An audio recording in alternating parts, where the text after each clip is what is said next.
പറയാൻ പോകുന്നത് ഒരു മുട്ടയുടെ കഥയാണ്. ഒരു ദിവസം ഒരു കാട്ടിൽ വലിയൊരു മുട്ട വന്ന് വീണു. ആ മുട്ട ആണെങ്കിൽ വളരെ വലുതായിരുന്നു. മുട്ട വീണ ശബ്ദത്താൽ കാടെല്ലാം കുലുങ്ങി. ആ സമയമാണ് ഈ ശബ്ദവും കേട്ടുകൊണ്ട് അണ്ണാറക്കണ്ണന്റെ വരവ്. അണ്ണാറക്കണ്ണൻ വന്നു നോക്കിയപ്പോൾ അതാ വലിയൊരു മുട്ട. അണ്ണാറക്കണ്ണൻ ചിന്തിച്ചു, എങ്കിലും ഈ മുട്ട ആരുടേതാകും? ഇത്രയും വലിയ മുട്ടയാകുമ്പോൾ ചിലപ്പോൾ അത് ഡിങ്കു ആനയുടേതാകും. ആനയല്ലേ വലിയ ജീവി, പോയി ആനയോട് ചോദിക്കാം. ഇതും പറഞ്ഞ് അണ്ണാറക്കണ്ണൻ അവിടെ നിന്നും പോയി. ആ സമയമാണ് ആ വഴി കാക്ക പറന്നു വന്നത്. ഇത്രയും വലിയ മുട്ട കണ്ട കാക്കയാണെങ്കിൽ മുട്ടയുടെ അടുത്ത് ചെന്ന് നോക്കി. എന്നിട്ട് ചിന്തിച്ചു, എന്തു വലിയ മുട്ടയാണിത്, എങ്കിലും ഇത് ആരുടേതാകും? ആ സമയമാണ് കുരങ്ങച്ചൻ അങ്ങോട്ടേക്ക് വരുന്നത്. കുരങ്ങച്ചനെ കണ്ടതും കാക്ക ചോദിച്ചു, കുരങ്ങച്ച, ആരുടേതാകും ഇത്രയും വലിയ മുട്ട? ഇത് കേട്ടതും കുരങ്ങച്ചൻ, ഈ മുട്ട കണ്ടിട്ട് എനിക്ക് ഡിങ്കു ആനയുടേതാണെന്നാ തോന്നുന്നത്. അല്ലാതെ ഈ കാട്ടിൽ ഇത്രയും വലിയ മുട്ട ആരിടാനാ? ഞാൻ എന്തായാലും ഒന്ന് പോയി ചോദിച്ചിട്ട് വരാം. ഇതും പറഞ്ഞ് കുരങ്ങച്ചൻ ഡിങ്കു ആനയുടെ അടുത്തെത്തി. എന്നിട്ട് പറഞ്ഞു, ഡിങ്കുവാനെ, ആ കുറ്റിക്കാട്ടിൽ ഒരു വലിയ മുട്ട കിടപ്പുണ്ട്, നിന്റേതാണെന്നാ തോന്നുന്നത്. ഇത് കേട്ടതും ഡിങ്കുവാന, എന്റെ മുട്ടയോ?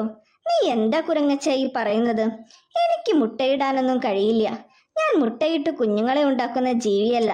എന്തായാലും പോയി നോക്കാം എന്നും പറഞ്ഞ് ആനയും കുരങ്ങച്ചനും കൂടെ നടന്നു. അതേസമയം മുട്ടയുടെ അടുത്തേക്ക് വലിയൊരു കാട്ടുപോത്തെത്തി. മുട്ട കണ്ട കാട്ടുപോത്ത് ചോദിച്ചു, ഇത് ആരുടേതാ ഇത്രയും വലിയൊരു മുട്ട? ഇത് കേട്ടതും കാക്ക പറഞ്ഞു, ആരുടേതാണെന്ന് അറിയില്ല, കുരങ്ങച്ചൻ ആളെ കണ്ടുപിടിക്കാൻ പോയിട്ടുണ്ട്. നിങ്ങൾ എന്തായാലും കണ്ടുപിടിക്ക്, എനിക്ക് പോയിട്ട് വേറെ പണിയുണ്ട് എന്നും പറഞ്ഞ് കാട്ടുപോത്ത് അവിടെ നിന്നും പോയി. ആ സമയം അങ്ങോട്ടേക്ക് ഒരു ഉറുമ്പ് വന്നു.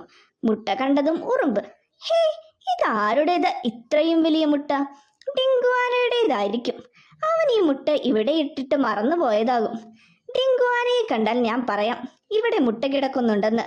ഇതും പറഞ്ഞ് ഉറുമ്പ് അവിടെ നിന്നും പോയി. ആ സമയം കുരങ്ങച്ചൻ അങ്ങോട്ടേക്ക് വന്നു. കുരങ്ങച്ചനെ കണ്ടതും കാക്ക ചോദിച്ചു, എന്തായി കുരങ്ങച്ച പോയിട്ട്? ആന വന്നില്ലല്ലോ. ഇത് കേട്ടതും കുരങ്ങച്ചൻ, അതിനാ മുട്ട ആനയുടേതല്ലെന്ന്. ആ സമയം കാക്ക, ആനയുടേതല്ലേ, പിന്നെ ആരുടേതാ? അപ്പോഴാണ് അങ്ങോട്ടേക്ക് സിംഹത്തിന്റെ വരവ്. എന്താ ഇവിടെ ഒരു പ്രശ്നം? ഈ വലിയ മുട്ട ആരുടേതാ? ഇത് കേട്ടതും കുരങ്ങച്ചൻ, അതാണ് സിംഹരാജ ഞങ്ങളും ചോദിക്കുന്നത്. ഈ മുട്ട ആരുടേതാണെന്ന് ആർക്കും അറിയില്ല.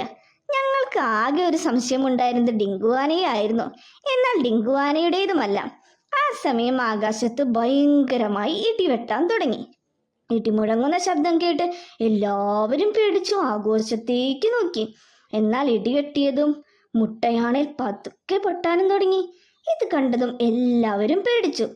ഇനി ഇതിനുള്ളിൽ വല്ല ഡൈനോസറുമാകോ? എങ്കിലത് പുറത്തു വന്നാൽ നമ്മളെ എല്ലാം കഥ കഴിഞ്ഞത് തന്നെ. ആ സമയം മുട്ട മുഴുവനായി പൊട്ടി. അതിനുള്ളിൽ നിന്നും ഒരു വലിയ ഡ്രാഗൺ പുറത്തു വന്നു. ഡ്രാഗനെ കണ്ട് എല്ലാവരും ഭയപ്പെട്ടു. ഇത് കണ്ടതും സിംഹരാജൻ പറഞ്ഞു, ഇത് ഡ്രാഗന്റെ മുട്ടയായിരുന്നു. എങ്കിലും ഈ ഡ്രാഗന്റെ മുട്ട എവിടെ നിന്നും വന്നു? പാവം നമ്മൾ ഡിങ്കുവാനയെ സംശയിച്ചു. പാവം ഡിങ്കുവാന. ഈ കഥ കൂട്ടുകാർക്ക് എല്ലാവർക്കും ഇഷ്ടമായോ? ഇഷ്ടമായെങ്കിൽ തീർച്ചയായും ലൈക്ക് ചെയ്യുക, ഷെയർ ചെയ്യുക, സബ്സ്ക്രൈബ് ചെയ്യുക.